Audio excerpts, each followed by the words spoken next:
Renyo updates hapa ndo kwake kwenye taarifa mbalimbali za kijamii, kisiasa, kiuchumi na hata kimichezo.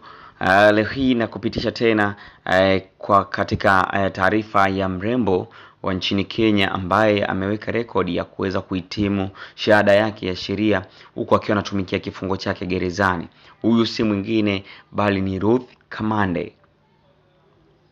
Tambua tu kwamba Ruth Kamande ni mwanamke aliyepatikana na hatia ya mauaji na ni miongoni mwa wafungwa waliohitimu shahada ya sheria.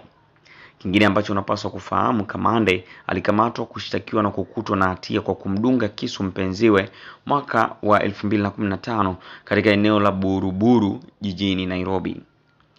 Ingine ambalo unapaswa kujua ni baada ya habari za kuhitimu kwa Kamande, maoni ya Wakenya mtandaoni yalitofautiana, wengi wakimpongeza kwa ufaulu wake huku wengine wakishangaa.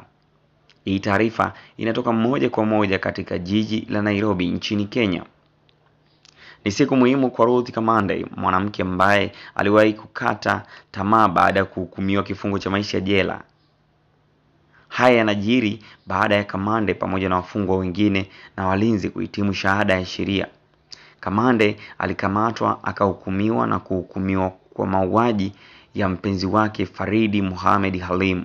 Kisa hicho cha kusikitisha kilitokea mnamo Septemba 20, 2015 mtaani Buruburu jijini Nairobi.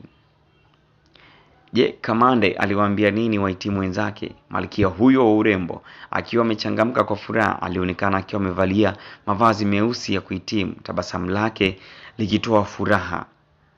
Akiwahutubia wenzake alisema kuwa siku hiyo ilikuwa ya kipekee kwa sababu ilisherehekea wahitimu waliofaulu kufuata masomo ya sheria huku akitumikia kifungo. Tuko hapa kusherehekea hadithi hii mpya ambayo nyote mmeshiriki kuiandika tena. Tuko hapa kusherehekea wahitimu, lakini hatuko hapa tu kusherehekea wahitimu kutoka chuo kikuu cha London, lakini wahitimu ambao wamefaulu kufuata sheria gerezani, Kamande alisema. Alisisitiza kuwa siku hiyo pia ilikusudiwa kusherehekea wahitimu ambao wamepata mabadiliko ya maana, urekebishaji na mageuzi wakati wa kufungwa kwao. Wahitimu ambao hadithi zao zimeandikwa upya kipekee na ninyi nyote, aliongeza.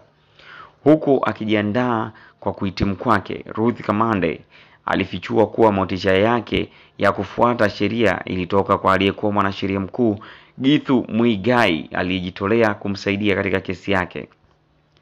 Anasema, nilitaka kupata wakili mzuri ambaye angeweza kunisaidia katika kesi yangu na mtu ambaye angeweza kunielewa kwa wakati mmoja.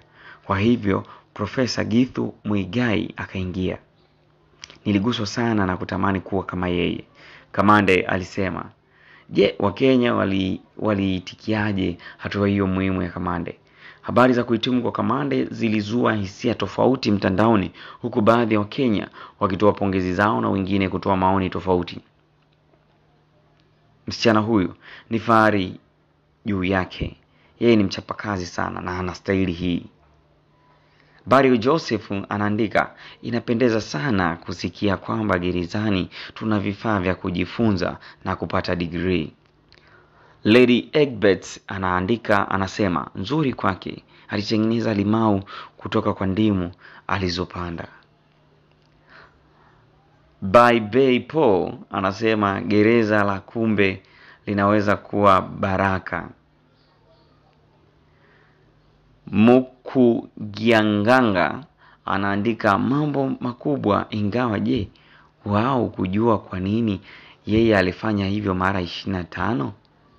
Alan Ndobi na yeye anachangia maoni yake kwa kuandika, kwa hivyo baada ya kuhitimu nini kinafuata, wanakwenda wapi?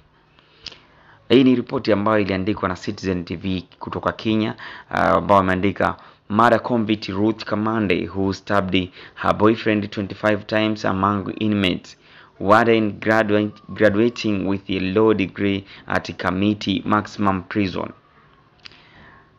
Hizi ni ripoti ambazo zinatoka Kenya, lakini ni ripoti ambayo inamhusu binti Ruth Kamande ambaye yeye ameweka rekodi ya kuweza kuhitimu shahada yake ya sheria katika gereza ambalo alikuwa akitumikia adhabu yake ya kifungo cha maisha baada ya kumdunga kisu mara 25 mpenzi wake mwaka 2015 huko Buruburu katika jiji la Nairobi nchini Kenya.